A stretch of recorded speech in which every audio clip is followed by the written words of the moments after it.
So good afternoon, class 11th. Let's begin with the ionic radius today. Put down the heading ionic radius. कल तक हमने 3 तरीके के atomic radius करे थे, एटम के radius, covalent radius, der Waals radius और मेटालिक रेडियस। आज हम आयन का रेडियस कर रहे हैं, एटम का नहीं, आयन का रेडियस, तो उसका नाम होता है आयनिक रेडियस। तो सबसे पहले आयनिक रेडियस की बात करें, ये 2 तरीके के होते हैं बेटा। एक होता है कैटायनिक रेडियस और एक होता है हमारे पास anionic radius. Ma'am why 2 types? Because बेटा आपको सबको पता है आयंस 2 तरीके के होते हैं, कैटायन और एनायन। आप सब जानते हैं जब कोई एटम इलेक्ट्रॉन को लूज करता है, लूजेस इलेक्ट्रॉन, तो बनकर आता है कैटायन। और इस कैटायन का रेडियस अगर आप उसके पेरेंट एटम से कंपेयर करोगे तो वो हमेशा छोटा निकल कर आता है। Do you remember cationic radius is always smaller than the atomic radius of its parent atom? जरा इसको एक में समझेंगे अभी, पहले जरा एक बार ये पॉइंट लिखा दूं। और अगर कोई पेरेंट एटम में से आप इलेक्ट्रॉन को गेन करवा दोगे, इफ समवन एक्सेप्ट्स इलेक्ट्रॉन, तो जो रिजल्ट आता है उसे हम कहते हैं एनायन बनकर आया है। और एनायन का जो रेडियस है, या एनायन का रेडियस ना बोलूं, पहले तो मैं साइज बोलती हूँ। एनायन का जो साइज है वो एटम से बड़ा आता है। तो जब साइज बड़ा है तो रेडियस भी बड़ा होगा। ठीक है, साइज छोटा है तो रेडियस भी छोटा, साइज बड़ा तो रेडियस भी बड़ा। तो जरा अब इस चीज को यहाँ पे देखते हैं। जैसे हमारे पास लेट्स से सोडियम एटम की बात करते हैं, जनरली वो सबसे ज्यादा सिंपली देखा जाता है। सोडियम है, उसने अपने अंदर से, उसका इलेक्ट्रॉनिक कॉन्फ़िगरेशन 281 होता है। उसने अपने अंदर से एक इलेक्ट्रॉन बाहर निकाला तो क्या बना? Na+। Cl है हमारे पास, जिसका है 287 एटॉमिक नंबर 17 के हिसाब से। उसने एक इलेक्ट्रॉन गेन किया, क्या बनाया? Cl-। यहां तो रह गया 2 शेल, क्योंकि एक इलेक्ट्रॉन वाला शेल 1 वाला हट गया। और यहां क्या हुआ? 288 आ गया, यानी एक इलेक्ट्रॉन एक्सेस में आ गया। ठीक है, अब जरा पहले हम इस वाली बात को करेंगे, कैटायनिक रेडियस और फिर एनायनिक रेडियस। तो ये आप देख पा रहे हो, यहां तो शेल कम हो गए, इसलिए हम कहते हैं कैटायन का जो साइज है वो छोटा होता है अपने पेरेंट एटम से। तो जरा इसी बात को पहले लिख रहे हैं। Are you all done till here?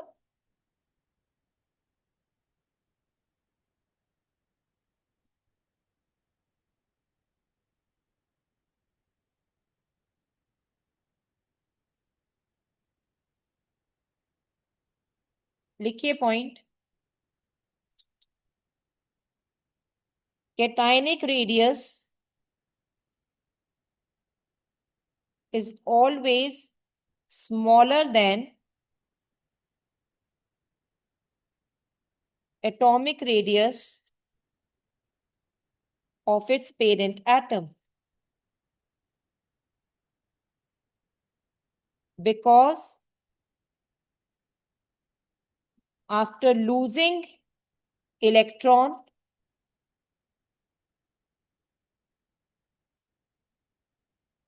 number of electron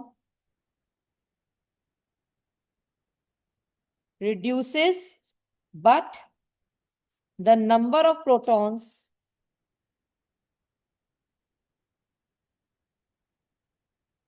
remains the same, due to which effective nuclear charge increases. I'll explain you each and everything, but let me complete first writing part per. Hence, electron get pulled, electrons get pulled towards the nucleus,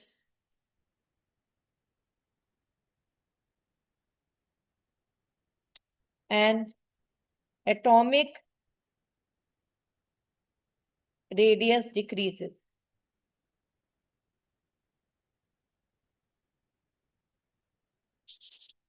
Moreover, after losing all the electrons, from the outermost shell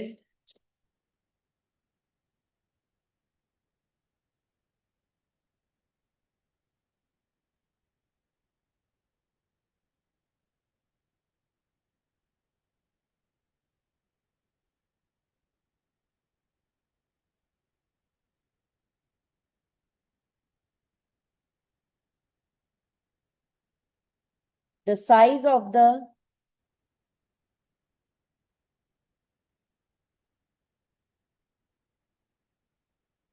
nucleus, sorry, size of the atom decreases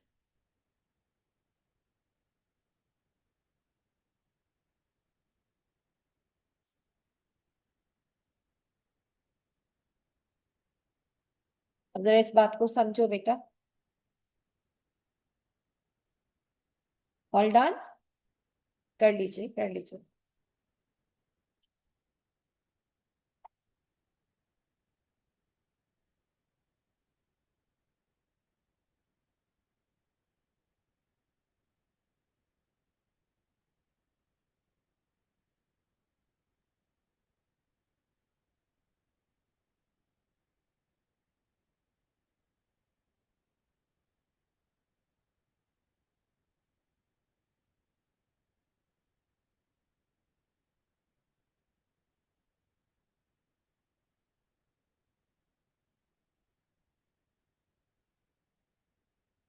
okay, now listen to.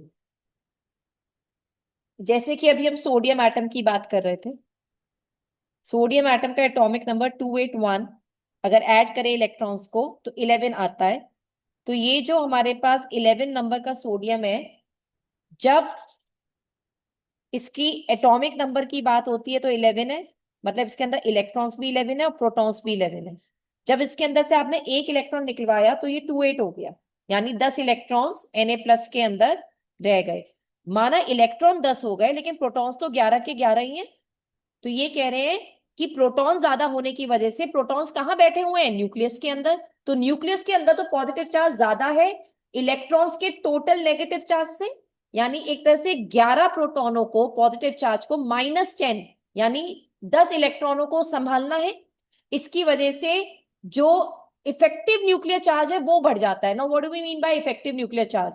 बेटा nucleus के अंदर बैठे हुए जो protons हैं, ये जो last shell के इलेक्ट्रॉन पर अपनी ताकत लगाते हैं उसे अपनी तरफ पुल करने के लिए, इसको कहते हैं इफेक्ट डालना न्यूक्लियस का इलेक्ट्रॉन के ऊपर, इसे बोलते हैं इफेक्टिव न्यूक्लियर चार्ज।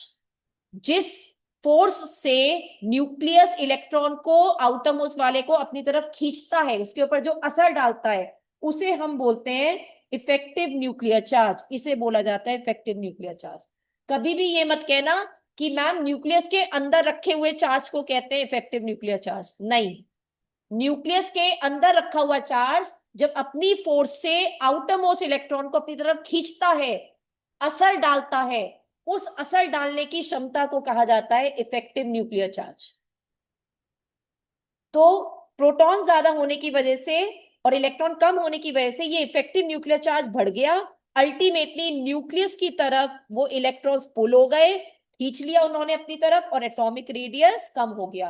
और साथ ही साथ शेल तो कम हो ही जाता है बेटा, जो हमने देखा है कि यहाँ KLM था, यहाँ सिर्फ K और L रह गया। तो दोनों सूरतों में साइज छोटा होता हुआ दिखता है कैटायन का एनायन के, सॉरी कैटायन का अपने पेरेंट एटम के मुकाबले। इज दैट क्लियर बेटा, समझ में आ गई बात? Is that clear? अब यहां पे अगर हम बात करें एनायन के लिए तो जरा लिख लीजिए। सेकेंड, एनायनिक रेडियस और size is always greater than atomic radius और size of its parent atom. बेटा साइज और रेडियस एक साथ ही चलते हैं, मतलब एक ही बात समझ लो। Because in an anion electrons are more than protons, so inter-electronic repulsion increases.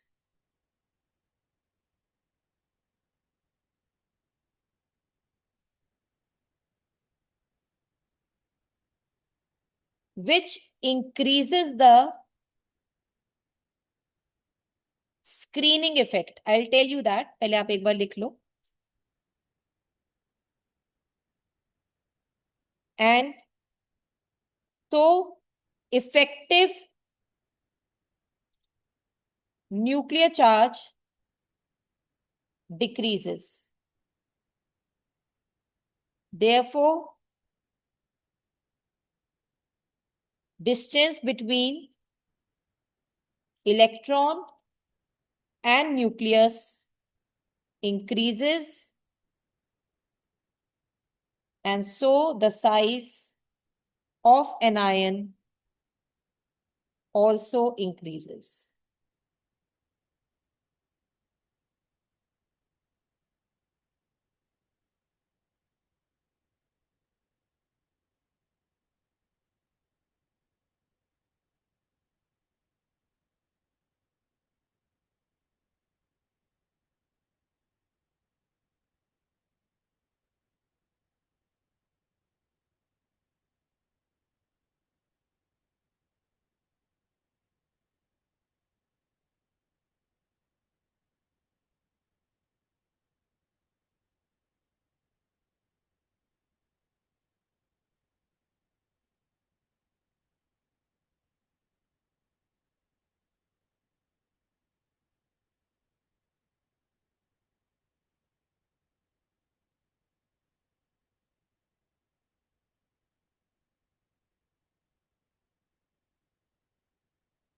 Done?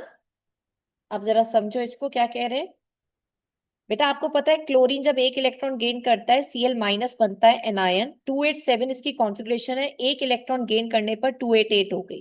एक इलेक्ट्रॉन एक्स्ट्रा आ गया जिसकी वजह से अपने ही शेल्स के बीच में इलेक्ट्रॉन्स की नंबरिंग ज्यादा हो जाने. जैसे न्यूक्लियस है और ये मान लो ये यहाँ पे 2 हैं, फिर यहाँ पे 8 आ गए, फिर यहाँ पे और एक 8 आ गए. तो हुआ क्या, इन सबके बीच में इंटर इलेक्ट्रॉनिक रिपल्शन बढ़ गए. एक दूसरे को धक्का मार रहे हैं ये इलेक्ट्रॉन. जब धक्का मारेंगे बेटा तो एक बात बता, न्यूक्लियस अपनी फोर्स ऑफ अट्रैक्शन से क्या लास्ट इलेक्ट्रॉन को बहुत टाइटली पैक कर पाएगा? सोचो ना, अंदर ही अंदर लड़ाई चल रही है. तो न्यूक्लियस सबसे लास्ट इलेक्ट्रॉन तक अपना इफेक्टिव न्यूक्लियर चार्ज भेज नहीं पा रहा.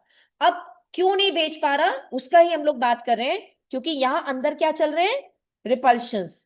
रिपल्शन जो इलेक्ट्रॉन एक दूसरे को ऑफर कर रहे हैं, नेगेटिव नेगेटिव चार्ज एक दूसरे को एक्सेस इलेक्ट्रॉन होने की वजह से रिपेल कर रहे हैं.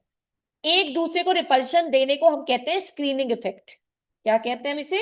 Screening effect. ये जो वर्ड लिखा है यहाँ पे अब आपको समझ में आएगा. ये इलेक्ट्रॉन्स का एक्सेस हो जाने की वजह से ज्यादा इलेक्ट्रॉन बढ़ गए तो ये एक दूसरे को क्या कर रहे हैं, धक्का मार रहे हैं, एक दूसरे को रिपेल कर रहे हैं. इसे हम लोग कहते हैं कि स्क्रीनिंग इफेक्ट क्या हो गया, बढ़ गया. इलेक्ट्रॉनिक रिपल्शंस बढ़ गए, स्क्रीनिंग इफेक्ट बढ़ गया. स्क्रीनिंग इफेक्ट बढ़ने की वजह से न्यूक्लियस लास्ट शेल को पकड़ ही नहीं पा रहा है क्योंकि उसे बार बार रिपल्शन मिल रहा है. तो वो और दूर होता जा रहा है न्यूक्लियस से दूर होने की वजह से उसके ऊपर इफेक्टिव न्यूक्लियर चार्ज क्या हो गया बेटा, कम हो गया. असर नहीं पहुंच पा रहा न्यूक्लियस का लास्ट इलेक्ट्रॉन तक और डिस्टेंस बढ़ गई. और डिस्टेंस बढ़ने की वजह से साइज ऑफ एन आयन भी इंक्रीज हो गया. Is that clear? तो स्क्रीनिंग इफेक्ट का मतलब आप क्या समझे? दैट इज जो इनर रिपल्शन हो रहे हैं इलेक्ट्रॉन ज्यादा होने की वजह से, उन्हें हम लोग क्या कहते हैं बेटा, स्क्रीनिंग इफेक्ट हो गया. इज दैट क्लियर बेटा? समझ में आई ये बात? अब जरा इसी से रिलेटेड क्वेश्चन है बच्चे, वो करते हैं.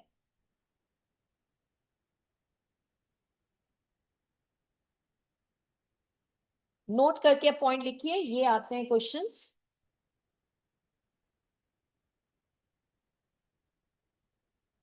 Size of cation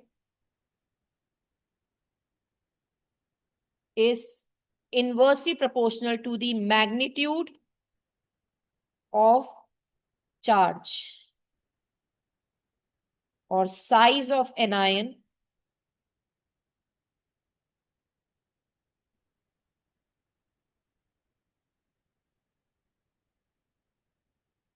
is directly proportional to the magnitude of charge. 1 second here.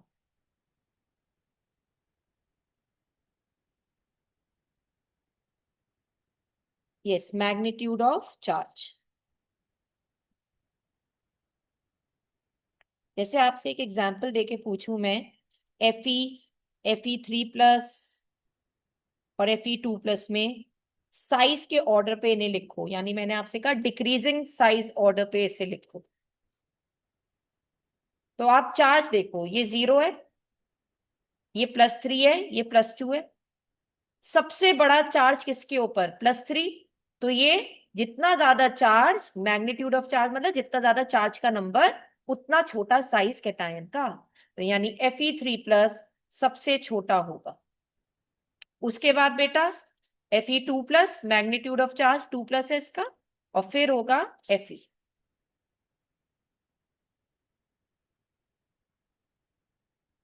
चलो ऐसी इनका करके दिखाओ, Mn+7, Mn5+, Mn4+, Mn6+, Mn3+, Mn2+ और Nn। चलिए इसका ऑर्डर बना के दिखाओ, जैसे आयन का दिखाया है ऐसी Mn का बना के दिखाओ।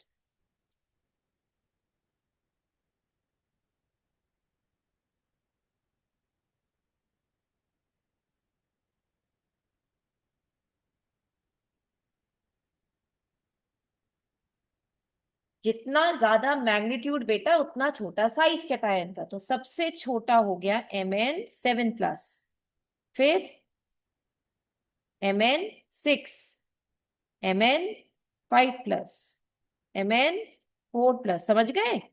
Mn3+, Mn2+, और मान लो अगर Mn भी होता है, जैसे कि सॉरी वो, तो Mn का सबसे, तो कैटायनों के साइज अपने पेरेंट एटम से छोटे होते हैं, एज प्रूफ। इसलिए हमने ये बना दिया। जब भी एक ही एलिमेंट के कैटायनों का कंपैरिजन आ जाए तो ऐसे सोचो, ठीक है? अब एनायन का देख लो, देख लो कोई प्रॉब्लम तो नहीं, सब कॉपी कर रखा है ये। तो जरा अब यहाँ पे देखते हैं बेटा, Fi से F- और F, कोई भी बता देगा इससे, बताओ। F- का साइज बड़ा है F से।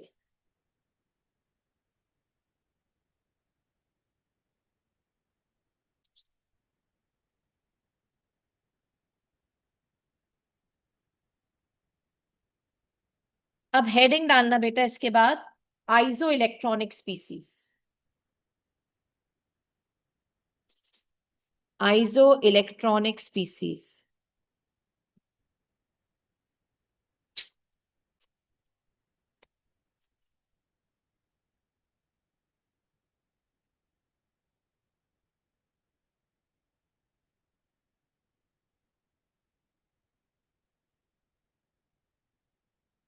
हमारे पास जैसे ये है,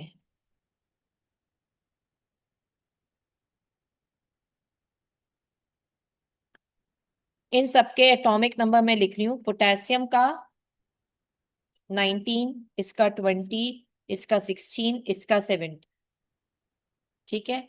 अब इन सब में नंबर ऑफ इलेक्ट्रॉन्स निकालो। 19 में से एक गया 18, 20 में से 2 गए 18, 16 में 2 ऐड हो गया 18, 17 में एक ऐड हो गया 18। जब इलेक्ट्रॉन्स की नंबरिंग सेम होती है तो ऐसे स्पीसीज को हम क्या कहते हैं? Iso electronic species.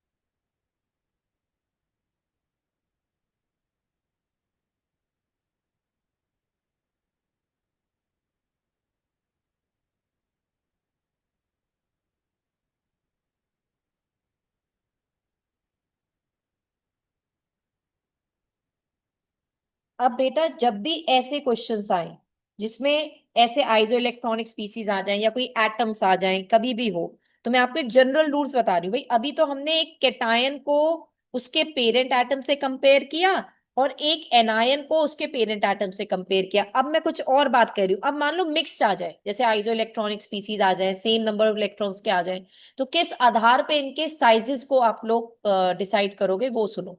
देखो, इसमें आप एक नोट करके पॉइंट लिखो जो मैं लिख रही हूँ।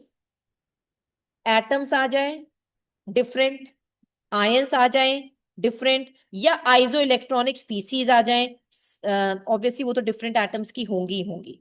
तो सबसे पहले देखो नंबर ऑफ शेल्स को, कि किसके अंदर कितने शेल्स हैं, फिर उन्हें कंपेयर करो। जितने ज्यादा जिसके अंदर शेल्स होंगे, मोर शेल्स, उतना बड़ा उसका एटॉमिक साइज होगा। Greater will be the atomic size. More shells में एरो अप कर रही हूं, एटॉमिक साइज भी यानी एरो अप मतलब वो भी बढ़ जाएगा। अगर मान लो आप कहोगे मैम जो गिवन है उन सबके तो शेल सेम है, अब हम कैसे कंपेयर करें, मतलब सब में दो दो दो दो दो दो शेल्स हैं, फिर तो हम ये नहीं कह सकते कि किसी के अंदर ज्यादा शेल्स हैं या किसी के अंदर कम। तो फिर शेल से कंपेयर मत करना, फिर हम नेक्स्ट चीज से कंपेयर करते हैं, that is number of protons से।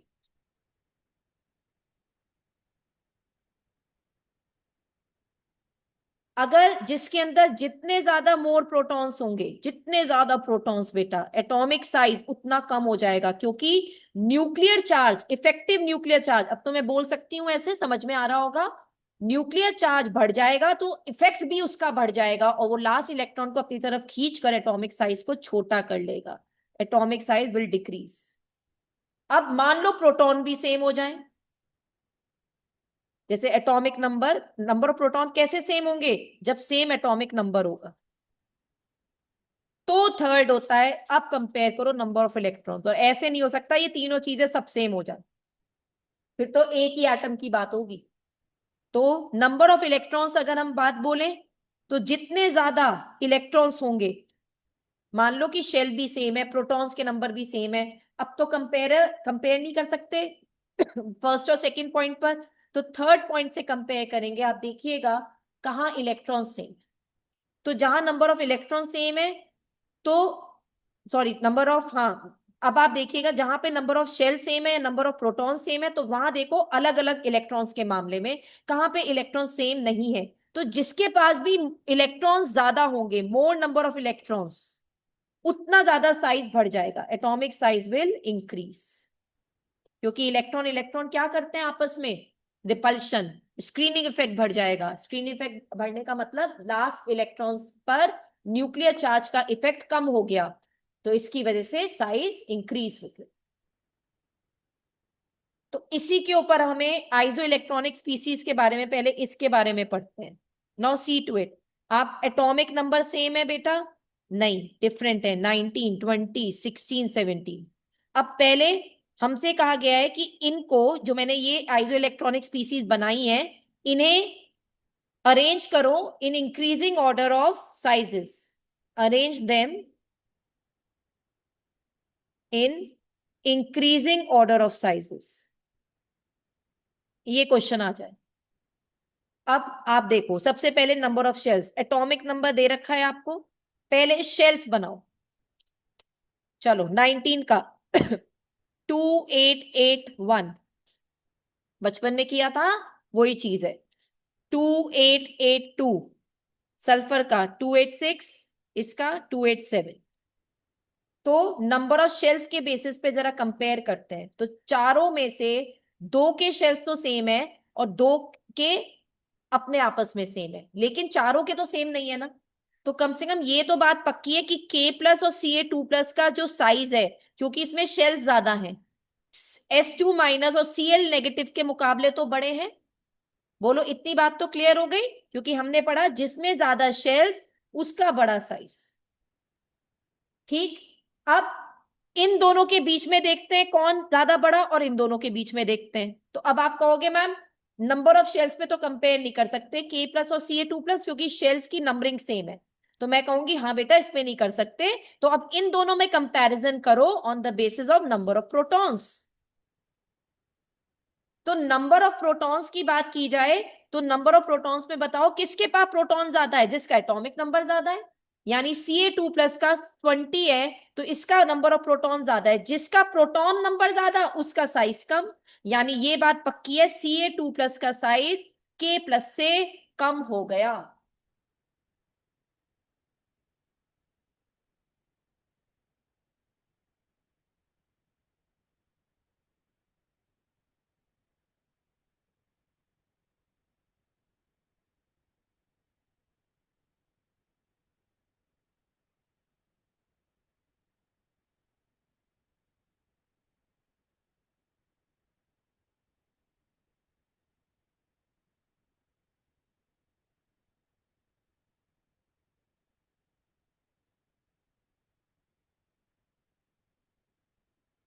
Isn't it?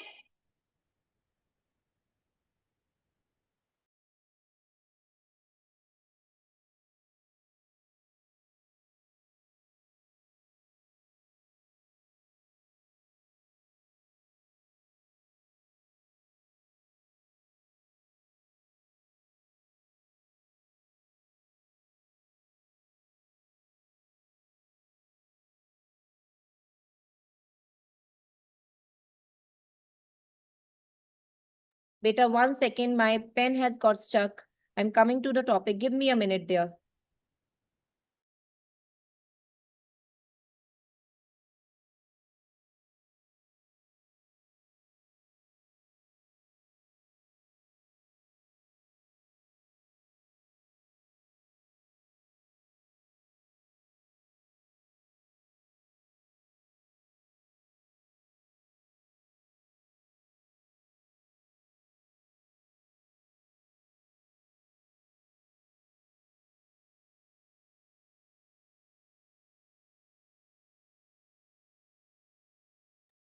तो नाउ इट्स फाइन बेटा, अब जरा सुनो, ठीक है?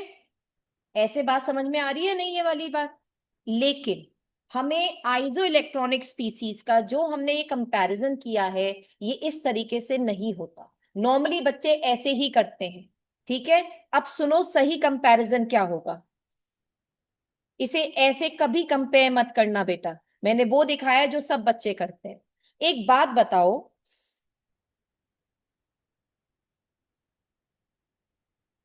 ये जो हमने 19, 20, 16, 17 किया, ये क्या है? Atomic number. एटम के केस में एटॉमिक नंबर के इक्वल नंबर ऑफ इलेक्ट्रॉन्स हो जाते हैं। एटम के केस में एटॉमिक नंबर के इक्वल इलेक्ट्रॉन्स हो जाते हैं, लेकिन ये तो आयंस है। आयंस के केस में एटॉमिक नंबर के इक्वल थोड़ी इलेक्ट्रॉन्स रहते हैं। तो इसका मतलब ये जो मैंने यहां पर जब शुरुआत में करना शुरू किया कि एटॉमिक नंबर के हिसाब से आप शेल नंबर बना दो, ये तब सही था अगर ये सब एटम्स होते। ये आयंस हैं, आयंस का तो नंबर ऑफ इलेक्ट्रॉन अलग ही हम निकाल चुके हैं, 18, 18, 18, 18। तो अब तो इन वाले इलेक्ट्रॉनों को डिस्ट्रीब्यूट करेंगे के, एल और एम में। तो इसका मतलब ये यहां पे इधर से देखा जाएगा, never to see from atomic number, remember my dear. इसलिए नहीं देखेंगे। अगर इलेक्ट्रॉन को बांटना है तो नंबर ऑफ इलेक्ट्रॉन से देखो ना। आयंस के केस में atomic number number of electrons के इक्वल नहीं होता। तो यहां आएगा 2, 8, 2, 8, 8। ठीक है, इधर भी क्या बैठेगा? 2, 8, 8। सब में क्या बैठेंगे? 2, 8, 8। यहां क्या बैठेगा? 2, 8, 8। यानी नंबर ऑफ शेल्स तो इन सबके अंदर सेम है, सेम नंबर ऑफ शेल्स। कभी भी आप आइसो इलेक्ट्रॉनिक स्पीसीज को, क्योंकि इलेक्ट्रॉन सेम हो जाते हैं, नंबर ऑफ शेल्स के बेसिस पर कंपेयर अब कर ही नहीं पाओगे। आ गई मेरी बात समझ में? ठीक है, अब नंबर ऑफ शेल्स सेम हो गए। अब नेक्स्ट चलो, अब नंबर ऑफ प्रोटॉन्स पे करो। अब देखो आंसर बिल्कुल उल्टा आएगा जैसे हमने पहले किया था। क्यों? नंबर ऑफ प्रोटॉन्स देखो, यहाँ 19 है, यहाँ 20 है, यहाँ 16 है, यहाँ 17 है। क्योंकि एटॉमिक नंबर प्रोटॉन्स के बारे में बताता है बेटा, आयंस के केस में, इलेक्ट्रॉन्स के बारे में नहीं। तो अगर अब एटॉमिक नंबर को देखा जाए तो जिसका जितना बड़ा हमारे पास एटॉमिक नंबर के केस में हम लोग करते थे, जितना बड़ा एटॉमिक नंबर उतने ज्यादा प्रोटॉन, तो उतना छोटा साइज आता था या नहीं?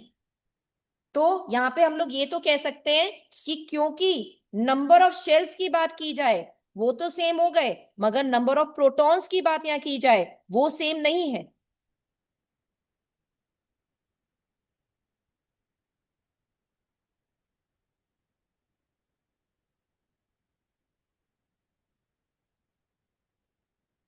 तो पहले इसमें फर्स्ट पॉइंट लिखिए जरा, इन case of iso electronic species,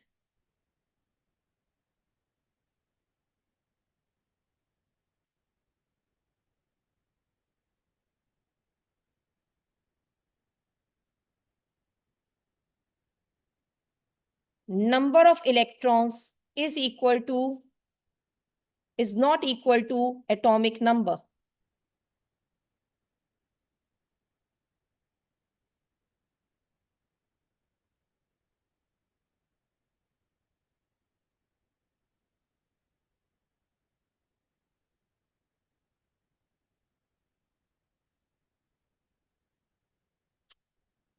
ठीक है, अब आप वो अपनी स्पीसीज लिखो, कौन कौन से थे हमारे पास। अब इससे आप लिखो K+, Ca2+, H2- और Cl-। तो नंबर ऑफ शेल्स मैं ऐसे लिख रही हूं बेटा, सेम, इसके बेसिस पे हम कंपेयर नहीं करेंगे। अब नंबर ऑफ प्रोटॉन्स आप कह दो मैम, जितने एटॉमिक नंबर उतने प्रोटॉन, 19, 20, 16 और 17। जितने ज्यादा प्रोटॉन होंगे उतना छोटा साइज होगा, जितने ज्यादा प्रोटॉन होंगे उतना छोटा साइज होगा। सबसे ज्यादा प्रोटॉन किसमें देखने को मिलता है, कैल्शियम में, तो कैल्शियम का साइज सबसे छोटा होगा, कैल्शियम आयन का साइज, नॉट कैल्शियम का साइज, कैल्शियम आयन का साइज सबसे छोटा होगा। उसके बाद 19 नंबर वाले पोटेशियम का साइज होगा, उसके बाद 17 नंबर वाले Cl- का साइज होगा, और उसके बाद H2- वाले सल्फाइड का साइज। इज दैट क्लियर बेटा, समझ में आ गई बात। तो मैंने प्रोटॉन्स के बेसिस पे मैंने क्या किया, more protons smaller is the, more protons smaller is the atomic size. Atomic size बोल दें या एटॉमिक रेडियस बोल दें, अब आपको मैम ये तो एटम्स नहीं है, आप एटॉमिक साइज लिख रहे हो बेटा। Atomic size in case of ions is read as ionic radius. तो कई अगर बोल दिया जाए तो समझ जाना वो आयनिक रेडियस की ही बात कर। Is it clear to everyone now. तो कभी भी वो काम मत करना कि एटॉमिक नंबर के बेसिस पे हमने बांटना शुरू कर दिया, नहीं नहीं, आइसो इलेक्ट्रॉनिक में ऐसा नहीं चलने का, मतलब आयंस के केस में ऐसा कभी नहीं चलने का। आयंस के केस में तो इलेक्ट्रॉन्स की नंबरिंग अलग से निकालो, और उन इलेक्ट्रॉन्स को जैसे 18 हमने निकाले उनका डिस्ट्रीब्यूशन देखो, तब शेल सेम दिखेंगे, इसलिए आप उन्हें कंपेयर नहीं कर पाओगे जब आइसो इलेक्ट्रॉनिक स्पीसीज होगा। इज दैट क्लियर बच्चे, समझ में आ गई ये बात। अब जरा इनको करके दिखाइए।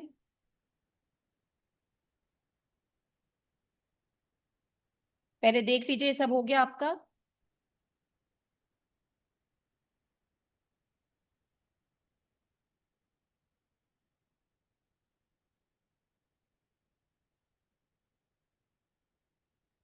तो जरा लिखिए आप। अब ये क्वेश्चन कीजिए, I am giving you N3- Al3+ F-, Mg2+ और Na+। चलो मैं सबके एटॉमिक नंबर आपको दे रही हूं, 7, 13, 9, 12, 11। नंबर ऑफ इलेक्ट्रॉन्स निकाल के रखो बेटा, ताकि चेक करो क्या ये आइसो इलेक्ट्रॉनिक तो नहीं है। 7 में 3 ऐड किया 10, 13 में से 3 माइनस किया 10। बेटा प्लस माइनस चार्ज ऐड होगा, प्लस चार्ज सब्ट्रैक्ट होगा एटॉमिक नंबर से, तो जाके इलेक्ट्रॉन निकलते हैं। 9+1 10, 12- 2 10, 11- 1 10। Yes, these are isoelectronic species. अब इनका डिस्ट्रीब्यूशन यहां से देखा जाएगा, तो पहले हमें इनके साइजेस के बारे में बताना है, इंक्रीजिंग ऑर्डर ऑफ साइज में लिखना है। तो सबसे पहले जो मैंने ऑर्डर बताया है वो याद करो, पहले कंपेयर करेंगे नंबर ऑफ शेल्स, तो इन्हें शेल्स में बांटो, 2,8, 2,8, 2,8, 2,8 और 2,8। तो आप कहोगे मैम शेल्स में नहीं बांट सकते बिकॉज शेल्स आर सेम, तो हम एटॉमिक रेडियस इस बेसिस पे डिसाइड नहीं कर सकते। तो मैं कहूंगी दूसरे ऑर्डर पे आ जाओ बेटा, प्रोटॉन्स पे देखो। Protons is equal to atomic number 7, 13, 9, 12, 11 जो सबके डिफरेंट है। इसलिए हमने पढ़ा है जितने ज्यादा प्रोटॉन उतना छोटा साइज। तो बता सबसे ज्यादा प्रोटॉन किसमें है? 13 नंबर वाले में, उसका सबसे छोटा साइज होगा, यानी Al3+ का सबसे छोटा साइज। उसके बाद 12 नंबर वाले का यानी Mg2+, उसके बाद 11 नंबर वाले का यानी Na+, उसके बाद हमारे पास 9 नंबर वाले का यानी F-, और उसके बाद हमारा N3-, यानी सबसे बड़ा साइज इस नाइट्राइड आयन का है N3-। समझ में आ गई बात? This is how we have to decide बेटा। अब तक आप या तो शेल से डिसाइड कर रहे हो या प्रोटॉन से, अब तक हमें इलेक्ट्रॉन पर नहीं आए हैं।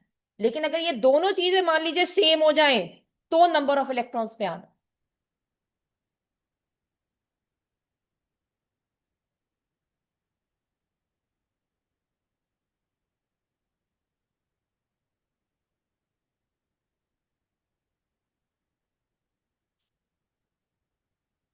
Done dear? अब मैं मिक्स दूंगी, ठीक है? आइसो इलेक्ट्रॉनिक का बस मुझे इतना ही पढ़ाना था। अब आपको जो 3 रूल मैंने सिखाए हैं, पहले शेल कंपेयर करो, वो सेम हो जाए तो प्रोटॉन कंपेयर करो, प्रोटॉन सेम हो जाए तो इलेक्ट्रॉन कंपेयर करो। अब मैं आपको मिक्स करके दूंगी, इन तीनों में से अपने आप जज करो कौन सी चीज कहां लगानी। Okay, so now let's work on it. N, P, silicon और कार्बन, एटॉमिक नंबर मैं आपको दे रही हूं 7, 15, 14 और 6। इंक्रीजिंग एटॉमिक रेडियस बोल दूं, एटॉमिक साइज बोल दूं, बेटा एक ही बात है, ठीक है? पे अरेंज करो। अब ये आयन तो नहीं है, तो इलेक्ट्रॉन एटॉमिक नंबर के इक्वल होंगे। तो पहले यहां पे करना शुरू करो, सबसे पहले चार्ट बनाओ नंबर ऑफ शेल्स का। शेल तब तक नहीं बन सकते जब तक इलेक्ट्रॉन ना पता हो। तो 7, 15, 14, 6 सब एटम है, उतने ही इलेक्ट्रॉन है। तो 2,5, 2,8,5, 2,8,4, 2,4। इससे ये पता चलता है फॉस्फोरस सिलिकॉन एक तरफ हो गए क्योंकि इनके पास शेल ज्यादा है, और नाइट्रोजन कार्बन एक तरफ हो गए क्योंकि इनके पास शेल कम है। कम से कम इतना डिस्ट्रीब्यूशन तो क्लियर हो गया। तो ये आ गया हमारे पास फॉस्फोरस का 2, 8, 5, और ये आ गया 2, 8, 4, और ये आ गया हमारे पास 2,5, और ये आ गया 2,4। अब आप कहोगे मैम इन दोनों में अभी तो नहीं पता साइज किसका बड़ा। तो मैं कहूंगी बेटा अगर शेल सेम हो गए तो अब आ जाओ नंबर ऑफ प्रोटॉन्स पे। प्रोटॉन्स एटॉमिक नंबर के इक्वल है। फॉस्फोरस का 15 है और सिलिकॉन का हमारे पास 14 है। हमने पढ़ा है जिसका ज्यादा प्रोटॉन उसका छोटा साइज। तो फॉस्फोरस का साइज सिलिकॉन से कम हो गया, बताओ बच्चों? ठीक है, तो फॉस्फोरस का साइज सिलिकॉन से कम हो गया। नाइट्रोजन और कार्बन में देखो, मैम शेल सेम है तो मैं कहूंगी प्रोटॉन कंपेयर करो।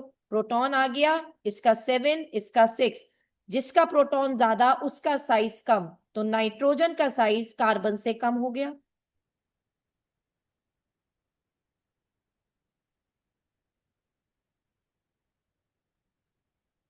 Isn't it dear?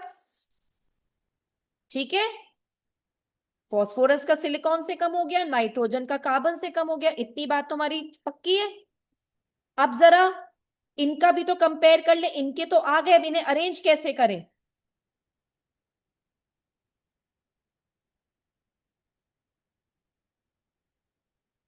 सबसे बड़ा साइज किसका हुआ बताओ? सबसे बड़ा साइज इन चारों में से सबसे बड़ा साइज किसका हुआ?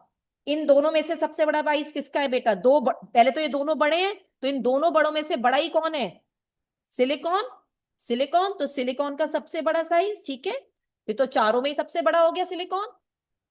भाई इन दोनों से तो बड़ा ये दोनों है ही, तो इन दोनों में भी बड़ा कौन है? सिलिकॉन, तो सिलिकॉन तो आ ही गया। उसके बाद कौन आएगा? फॉस्फोरस। बोलो अब नाइट्रोजन और कार्बनों में से देखो अब कौन आएगा, कार्बन। कार्बन का एटॉमिक नंबर कम है ना बेटा, मतलब प्रोटॉन नंबर कम है ना, तो इसका साइज बड़ा होगा, तो ये हो गया कार्बन, और लीस्ट हो गया नाइट्रोजन। समझ में आ गई बात। जिसका 7 और 6 में अगर हम देखा जाए तो इसका साइज हमने कहा था ना सबसे छोटा हो गया, तो ये तो लीस्ट आना चाहिए, इसलिए नाइट्रोजन पीछे रखा। आ गई बात समझ में।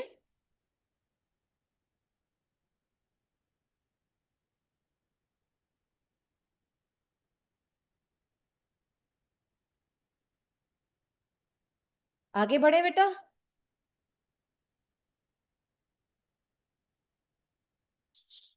बताओ, Mg, Mg2+, एल्यूमिनियम और Al3+, largest and smallest size बता दो बस में, लार्जेस्ट साइज किसका है और स्मॉलेस्ट साइज किसका है, दैट्स इट। चलो, इसका एटॉमिक नंबर मैं दे रही हूं, मैग्नीशियम का 12 और इसका 13 होता है। सबसे पहले नंबर ऑफ शेल्स बच्चों, सबसे पहले नंबर ऑफ शेल्स 282। अब यहां पे आप कहो मैम 12 से नहीं करेंगे, वही वाली बात जो अभी सबसे पहले केस में मैंने आपको करने का बताया था। आयन में एटॉमिक नंबर इलेक्ट्रॉन्स के इक्वल नहीं होता, तो 12 में से 2 माइनस करके 10 करो, तो 2,8 हुए यहाँ शेल्स। 13 वाले का तो सही है 283, लेकिन यहां एल्यूमिनियम आयन में 13 में से माइनस करो 3, 10 आया, तो ये आ गया 2,8। तो ये दोनों तो आइसो इलेक्ट्रॉनिक हो गए, ये और ये, और शेल भी कम है, तो ऑब्वियसली इन दोनों में से होगा जो सबसे छोटा होगा। बताओ कौन होगा सबसे छोटा। जिसका शेल सेम हो जाए उसका प्रोटॉन कंपेयर करो, प्रोटॉन जिसमें ज्यादा यानी एटॉमिक नंबर जिसका ज्यादा उसका साइज सबसे छोटा। बता बेटा सबसे ज्यादा साइज किसका छोटा हो गया, Al3+, that is smallest size आ गया Al3+ का, क्योंकि प्रोटॉन की नंबरिंग इसकी आ गई 13, इसलिए 12 के मुकाबले इसकी 13। अब बताओ, बड़ा साइज आपको पता है किसमें मिल जाएगा, Mg और Al में। उल्टा सोच लो ना, शेल तो सेम हो गए, लेकिन प्रोटॉन नंबरिंग देख लो, जिसका प्रोटॉन कम होगा उसका साइज बड़ा हो जाएगा, तो मैग्नीशियम बेटा। तो लार्जेस्ट साइज किसका हुआ,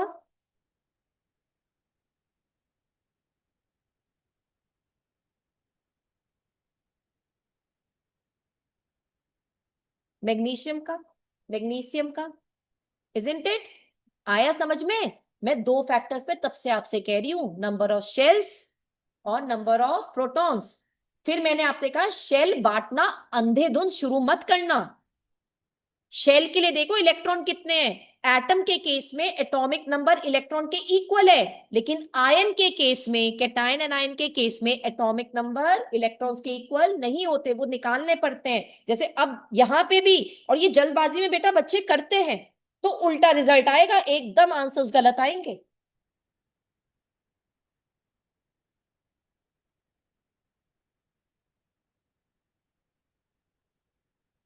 चलो now we are done with it. अब यहाँ पे बात करते हैं, दैट इज जो हमने आइसो इलेक्ट्रॉनिक स्पीसीज सब ये चीजें पढ़ ली हैं, साइजेस का क्वेश्चंस कर लिए हैं। अब जरा इसका ट्रेंड जान ले। हमने कल कंपैरिजन तो कर लिया था एटॉमिक रेडियस का, तीनों का, वेंडर वॉल और ये सब, और आज आयनिक रेडियस पढ़ लिया है। अब हम कर रहे हैं जरा factors affecting the magnitude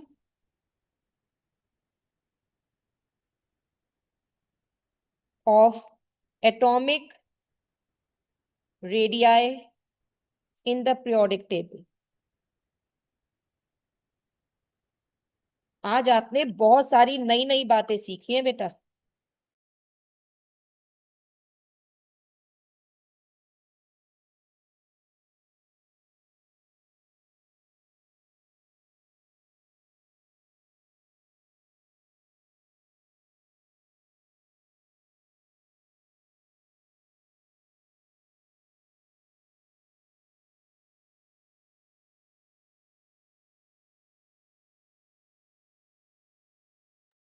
So now factors affecting the magnitude of atomic radii in the periodic table. अब जरा ये करते हैं कि कौन से वो फैक्टर्स हैं जो एटॉमिक रेडियस के इसको करते हैं। देखो आज आपने जो नई नई बातें सीखी बेटा, एक आपने मुझसे सीखी है इफेक्टिव न्यूक्लियर चार्ज होता है न्यूक्लियस के अंदर रखा हुआ टोटल प्रोटॉन्स का जो नंबर है।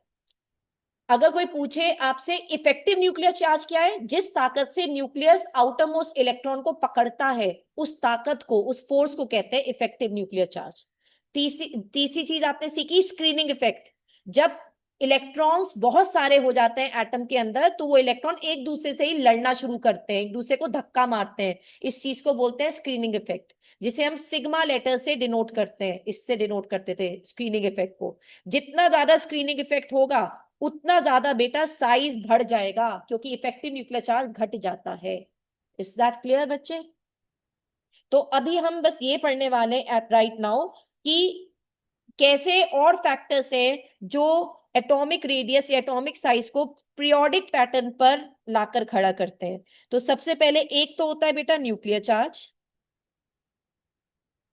इसी में मैं यहां पे लिख रही हूं इफेक्टिव न्यूक्लियर चार्ज, क्योंकि न्यूक्लियर चार्ज से ही पता चलेगा कि इफेक्टिव न्यूक्लियर चार्ज क्या है, कैसा है। और दूसरा होता है नंबर ऑफ शेल्स।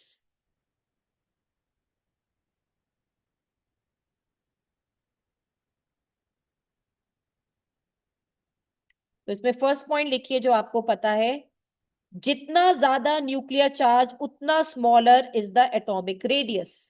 जितना ज्यादा इफेक्टिव न्यूक्लियर चार्ज उतना भी छोटा साइज हो जाएगा, क्योंकि न्यूक्लियस लास्ट इलेक्ट्रॉन को उतनी ताकत से पकड़ लेगा, अपनी तरफ खींचेगा, तो साइज छोटा हो जाएगा। तो मैं यहां पे लिख रही हूं greater is the nuclear charge, smaller is the atomic radius. Number of shells आपने जो पढ़ा है पहले वो लिख दें, जितने ज्यादा शेल्स उतना बड़ा size. Increase in number of shells results in increase of atomic size और एटॉमिक रेडियस। लेकिन अब एक फैक्टर और आता है जो आपने मेरे साथ सीखा है, that is screening effect. That is screening effect. वो हमने क्या पढ़ा है बेटा कि अगर इलेक्ट्रॉन्स अंदर में ज्यादा बढ़ जाएं, ये इलेक्ट्रॉन बढ़ जाते हैं, ये आपस में लड़ना शुरू कर देते हैं, रिपल्शन बढ़ा देते हैं, जिसकी वजह से न्यूक्लियस लास्ट इलेक्ट्रॉन तक अपना इफेक्ट नहीं पहुंचा पाता। तो आपको लिखना है जितना ज्यादा high is the screening effect, जितना ज्यादा स्क्रीनिंग इफेक्ट है उतना कम इफेक्टिव न्यूक्लियर चार्ज हो जाएगा।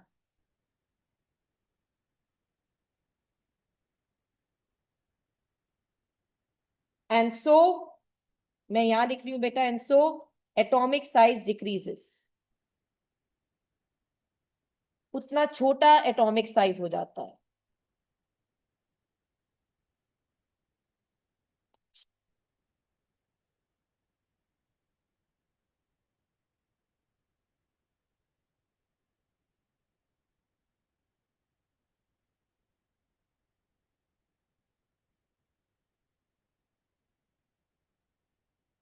डन। तो अब जरा इस चीज को अप्लाई करते हैं पीरियड्स के अंदर। आपने पढ़ रखा है ली, बे, बक, नॉफ, नी, सेकंड पीरियड के एलिमेंट्स हैं।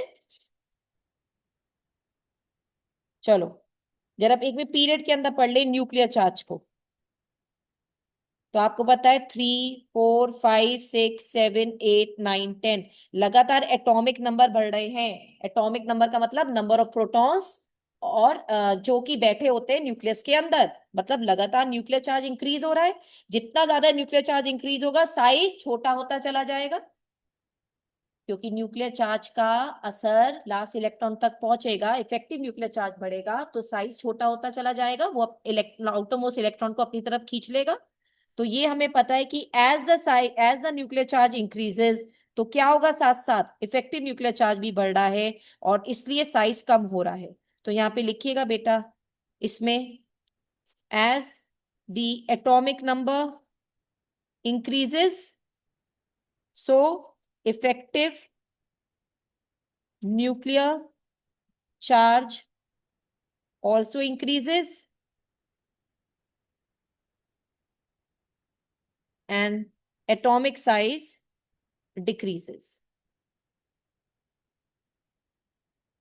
याद रखना बेटा, ये जो मैं पॉइंट है अभी से फ्लोरीन तक लगाओ, अभी नियॉन को इसमें इंक्लूड मत कर, उसका मैं तुम्हें अलग से बताऊंगी कैसे करना है। दूसरा है नंबर ऑफ शेल्स। अब क्योंकि पीरियड की बात कर रहे हैं, पीरियड मतलब सेकंड पीरियड में है, सेकंड पीरियड का मतलब बेटा इसके अंदर 2 शेल्स है। Period number indicates number of shells, तो सबके अंदर 2 शेल्स हैं। अब जब सबके अंदर सेम शेल्स हैं तो साइजेस को कंपेयर नहीं किया जा सकता ऑन दिस बेसिस, तो number of shells are same. तो इस बेसिस पर, तो शेल्स के बेसिस पर तो हम नहीं कह सकते कि इसका साइज छोटा किसका साइज बड़ा। तो इसलिए हम लोग ये कहते हैं न्यूक्लियर चार्ज क्योंकि लगातार बढ़ रहा है, तो whenever we move from like whenever we say when you are moving along a period, that is from left to right in a period,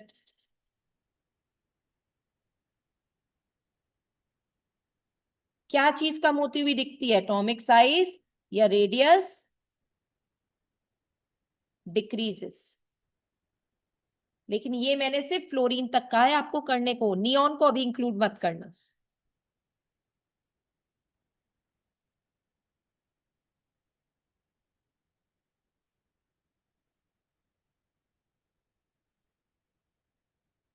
done.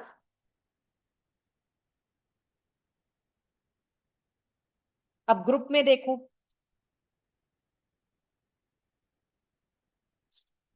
ली ना की रूबी से फ्रेंडशिप। अब यहाँ पे 3 नंबर, 11 नंबर, 19 नंबर, और इस तरह से यहाँ पे क्या होता है बेटा, ये नंबर बढ़ते चले जा रहे हैं। ठीक है, अब आप बात समझो, हमारे 2 फैक्टर्स हैं जिनसे हम साइज के बारे में बताते हैं, न्यूक्लियर चार्ज, जैसे कि अभी पीरियड्स में किया था वो यहाँ कर रहे हैं। तो न्यूक्लियर चार्ज यहाँ लगातार डाउन द ग्रुप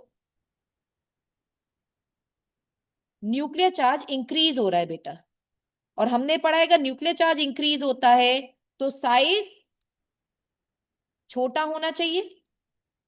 ठीक है, दूसरा फैक्टर हमने पढ़ा है नंबर ऑफ शेल्स। अब आपको पता है ग्रुप के अंदर बेटा नीचे आते आते नंबर ऑफ शेल्स इंक्रीज होते हैं, देखो कैसे, 3 है तो 2,1, ये 281, फिर आपको तो पता है 2881, ये कर सकती हूँ 1881, याद आ गया। तो शेल्स के नंबर तो बढ़ते चले जा रहे हैं, तो आप कहोगे ma'am down the group number of shells भी इंक्रीज हो रहे हैं, देयरफॉर साइज शुड इंक्रीज होना चाहिए, नहीं।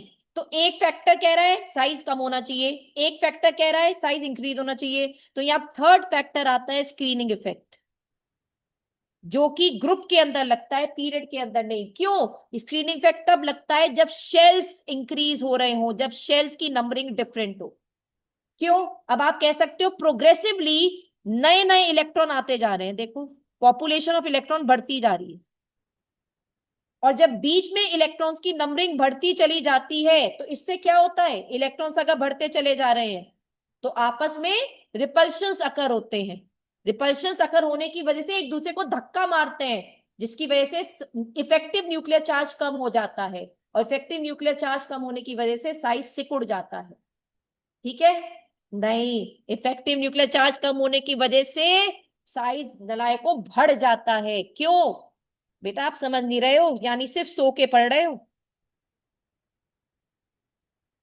अगर शेल्स बढ़ते हैं बच्चे तो अंदर इलेक्ट्रॉन्स बढ़ रहे हैं, इलेक्ट्रॉन लड़ रहे हैं, लड़ने की वजह से साइज फैल रहा है, तो न्यूक्लियस लास्ट इलेक्ट्रॉन तक अपना असर कैसे पहुंचाए, वो तो बहुत दूर पहुंच गया, तो इसकी वजह से साइज बढ़ गया बेटा, इलेक्ट्रॉन को होल्ड ही नहीं कर पा रहा ये वाला न्यूक्लियस, और होल्ड नहीं कर पा रहा इसलिए साइज कम नहीं हो पा रहा, तो स्क्रीनिंग इफेक्ट यहां पे लगता है। तो यहां लिखिए down the group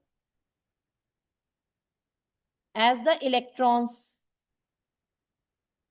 are progressively adding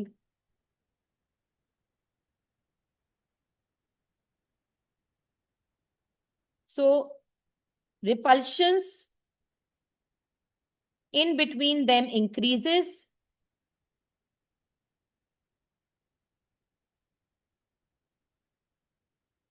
and effective nuclear charge decreases. इसलिए न्यूक्लियर चार्ज का ये वाला फैक्टर डोमिनेंट नहीं हो पाता, इसलिए क्योंकि इफेक्टिव न्यूक्लियर चार्ज डिक्रीज हो गया and so size increases. Is it clear to everyone? समझ में आ गई बात बेटा? यहां आके हमारा एटॉमिक साइज यानी एटॉमिक साइज बोल लो, एटॉमिक रेडियस बोल लो, सब कुछ बैलेंस हो गया है, यानी सब कुछ हमने कर लिया है.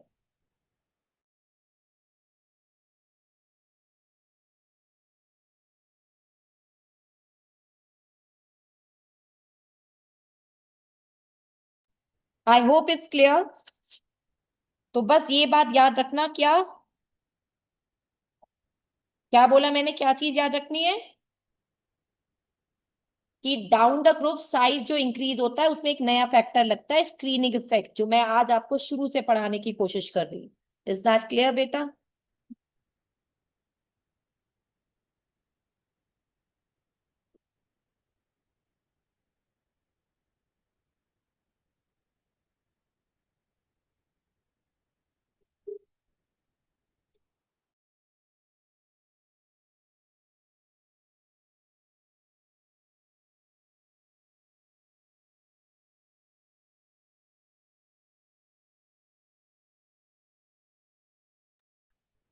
तो यहां तक ध्यान रखो बेटा. This is all what you need to remember. बाकी सब अब हम करेंगे नेक्स्ट टर्न पर. अब जरा एक मिनट मेरी बात सुन लो सब लोग. कल आपकी क्लास नहीं है, कल टेस्ट भी नहीं है. परसों आपका एटॉमिक स्ट्रक्चर का टेस्ट है. संडे को क्लास नहीं है. फिर मंडे को ही क्लास लगेगी, जैसे हम यूजुअली पढ़ रहे हैं अभी वैसे ही करेंगे. संडे को जो टेस्ट है एटॉमिक स्ट्रक्चर का, उसमें आपको पढ़ना है, उसमें आपको करके आना है बोर्ड थ्योरी, उसके पोस्टुलेट्स आएंगे और एक श्रोडिंगर वेव इक्वेशन भी यहाँ इंक्लूडेड थी. और साथ में बेटा डी ब्रॉय इक्वेशन, उसके न्यूमेरिकल्स, हाइजेनबर्ग अनसर्टेनिटी प्रिंसिपल का स्टेटमेंट और उसके न्यूमेरिकल्स. तो ये टॉपिक्स हैं, तो प्लीज इन्हें संडे तक करके टेस्ट दे दीजिएगा. तो this is all done for today. Rest of all will follow now on Monday. So goodbye for now.